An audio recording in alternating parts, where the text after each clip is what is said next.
नमस्कार, मैं Kamla Swami, lecturer senior secondary school Jalsu.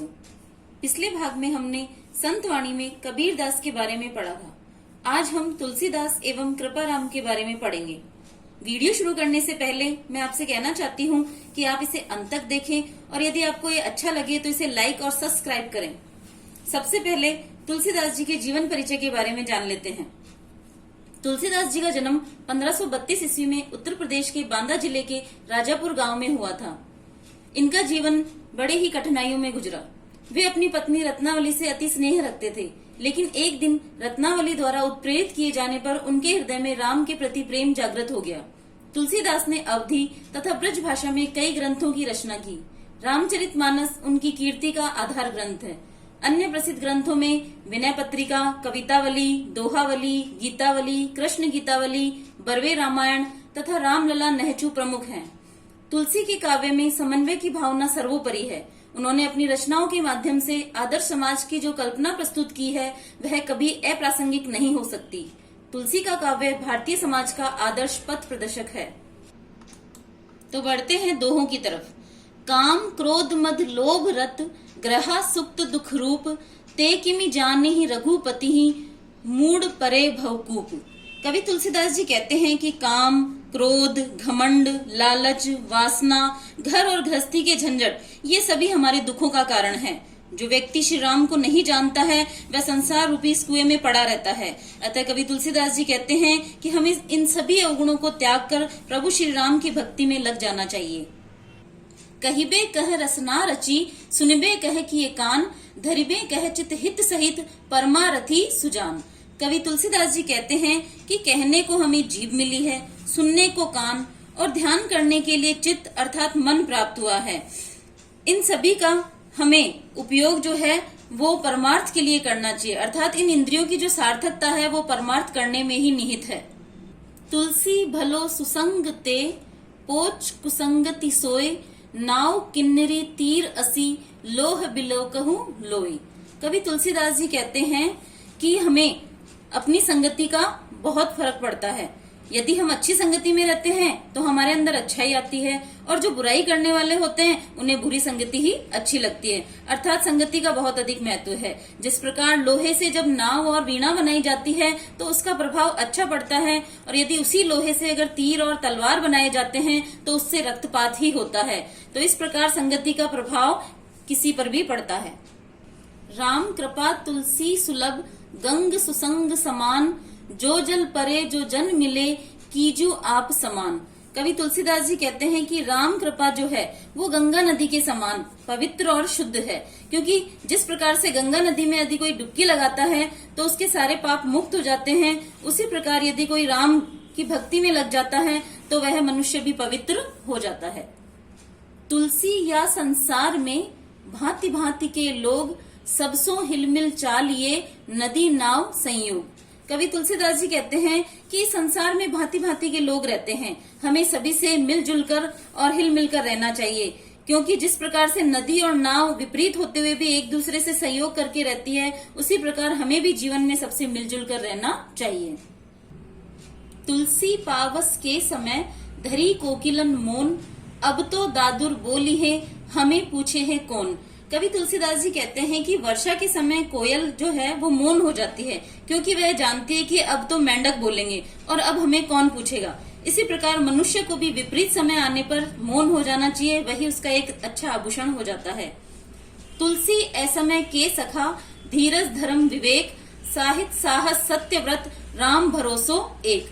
Tulsidas ji कहते हैं कि जब व्यक्ति का विपरीत समय आता है तो धैर्य, धर्म, साहित्य, ज्ञान, सच्चाई, साहस और दृढ़ निश्चय यही उसके सबसे सच्चे मित्र होते हैं। इसके साथ यदि ईश्वर और भगवान राम की कृपा भी मिल जाए तो वह कठिनाइयों से मुक्त हो जाता है। तो अब हम कवि कृपाराम के बारे में पढ़ते हैं। तो सबसे पहले उनका जीवन परिचय जान लेते हैं। कवि कृपाराम खिड़िया का जन्म सन 1743 ईस्वी में हुआ था। ये राजस्थानी भाषा की प्रसिद्ध कवि थे। इनका जन्म मारवाड़ राज्य के खराड़ी गांव में हुआ था। ये राजस्थानी भाषा डिंगल और पिंगल के उत्तम कवि और संस्कृत मर्मज्ञ होने के कारण इन्हें सीकर के राव लक्ष्मण सिंह ने महाराजपुर और लछनपुरा गांव जागीर में दिए थे। कवि कृपाराम सीकर के राजा देवी सिंह के दरबार में भी रहे थे। कवि कृपाराम के सेवक थे राजिया। एक बार कवि के बीमार पड़ने पर सेवक राजिया ने उनकी खूब सेवा शुश्रूषा की, जिससे कवि बहुत प्रसन्न हुए। कोई संतान न होने के कारण राजिया बहुत दुखी रहते थे। राजिया के इसी दुख को दूर करने और उसे अमर करने के लिए कवि ने उसे संबोधित करते हुए नीति संबंधी सोरठों की रचना की, जो हिंदी साहित्य व राजस्थानी साहित्य में राजयारा दोहा या राजयारा सोरठा के नाम से विख्यात है। इन सोरठों से कवि राजिया को कवि कृपाराम ने अधिक लोकप्रिय बना दिया। कवि कृपाराम के दोहे शुरू करने से पहले मैं आपको बता देती हूँ कि पाठ के अंत में मैं आपको कुछ महत्वपूर्ण प्रश्न दूंगी, उन्हें आप पढ़ सकते हैं। उपजा वे अनुराग, कोयल मन हरखित करे, कड़वा लागे काग, रसना रागुण राजिया।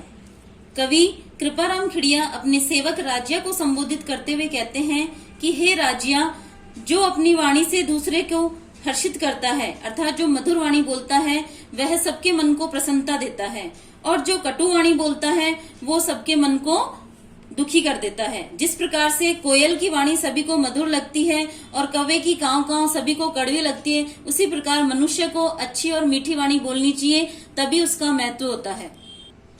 काली घनी कुरूप, कस्तूरी कांटा तुले, शक्कर बड़ी स्वरूप, रोड़ा तुले राजिया। कवि कृपाराम अपने सेवक राजिया को संबोधित करते हुए कहते हैं कि कस्तूरी का रंग बहुत ही काला होता है, लेकिन फिर भी उससे सोना चांदी जैसी मूल्यवान वस्तुएं तोली जाती हैं, जबकि शक्कर बहुत ही सुंदर और सुरूप होती है, सफेद होती है, फिर भी उसे पत्थरों से ही तोला जाता है। तो कहा जाता है कि गुण जो है वो मूल्यवान होते हैं, बाहरी सुंदरता में कुछ नहीं रखा है। डूंगर जलती लाए, जोवे सारो ही जगत, पर जलती निज पाए, रति न सूझे राजिया। कवि कृपाराम खिड़िया राजिया को संबोधित करते हुए कहते हैं कि पर्वत पर लगी आग सभी को दिखाई देती है, पर अपने निकट जलती आग को कोई नहीं देख पाता। अर्थात लोगों का ध्यान सदैव दूसरों की बुराइयों में रहता है, दूसरों के घर में क्या हो रहा है इस पर रहता है, लेकिन यदि वही विवाद अपने घर में हो जाता है तो उन्हें कुछ नहीं सूझता है। मतलब री मनवार, चुपके लावे चूरमो, बिन मतलब मनवार, राब न पावे राजिया। कवि कृपाराम अपने सेवक राजिया को संबोधित करते हुए कहते हैं कि संसार में सभी लोग मतलबी हैं। जब मतलब होता है तो वह चोरी छुपे सबको चूरमा खिलाते हैं, अपना स्वार्थ पूरा करते हैं, और जैसे ही स्वार्थ पूरा हो जाता है वो उसे शक्कर भी नहीं पूछते हैं। तो कहा गया है कि जो मतलब होता है या स्वार्थ होता है तभी व्यक्ति किसी का महत्व करता है, अन्यथा नहीं। मुख ऊपर मिठियास, घट माही खोटा घड़े, इसड़ा रू सु इखलास, राखी नहीं राजिया। कवि कृपाराम कहते हैं कि जो मुंह पर मीठी मीठी बातें करता है और मन में कपट रखता है, ऐसे व्यक्तियों से हमें कभी भी आत्मीयता नहीं रखनी चाहिए। कवि इस दोहे के माध्यम से कहना चाहता है कि जो दोहरा व्यवहार रखते हैं, अर्थात जो कपटपूर्ण व्यवहार रखते हैं, उनसे हमें कभी भी आत्मीयता या अपनापन नहीं रखना चाहिए। साचो मित्र सचेत, कहो काम न करे किसो, हरि अर्जन रे हेत, रथ कर हाक्यो राजिया। कवि कृपाराम खिड़िया अपने सेवक राजिया को संबोधित करते हुए कहते हैं कि सच्चा मित्र वह है जो हमें सावधान करे और हमारे कहे हुए काम को टालने की बजाय हमारा सहयोग करे। जिस प्रकार श्री कृष्ण ने अर्जुन की मित्रता के खातिर महाभारत के युद्ध में उनका रथ हाँकना भी मंजूर कर लिया था, उसी प्रकार हमें भी सच्चा मित्र वही होता है जो अपना मान सम्मान त्याग कर सहयोग करे। हिम्मत किम्मत होय, बिन हिम्मत किम्मत नहीं, करे न आदर कोई, रद्द कागज जू राजिया। कवि कृपाराम खिड़िया अपने सेवक राजिया को संबोधित करते हुए कहते हैं कि संसार में हिम्मत की ही कीमत होती है, अर्थात जो व्यक्ति साहस रखता है उसकी कीमत है और बिना हिम्मत के कोई कीमत नहीं है। हिम्मत के बिना व्यक्ति की स्थिति रद्दी कागज के समान हो जाती है, अर्थात वह मूल्यहीन हो जाता है। अतः हमें हिम्मत और साहस रखना चाहिए, तभी हमारा समाज में आदर होगा और हमें सम्मान प्राप्त होगा। तो पाठ के अंत में हम कुछ महत्वपूर्ण प्रश्न देख लेते हैं, इन्हें आप कर लीजिए। तो पहला प्रश्न है, हंस के उदाहरण से कवि क्या शिक्षा देना चाहता है? कवि हंस के उदाहरण से यह शिक्षा देना चाहता है कि बुद्धिमान व्यक्ति गुण और अवगुण के मिश्रण में से गुण को ही ग्रहण करते हैं। मोल करो तलवार का, पड़ा रहने दो म्यान से क्या तात्पर्य है?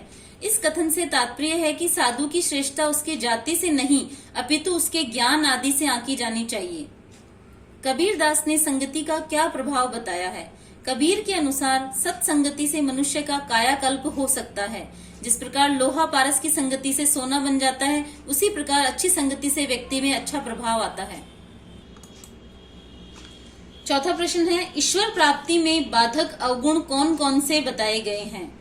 तुलसीदास जी के अनुसार काम, क्रोध, मद, लोभ और घर परिवार के जो मोह हैं, ये ईश्वर प्राप्ति में बाधक होते हैं।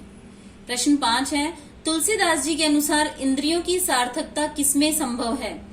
तुलसीदास जी के अनुसार इंद्रियों की सार्थकता उनके परमार्थ या ईश्वर प्राप्ति में प्रयोग किए जाने पर ही संभव है।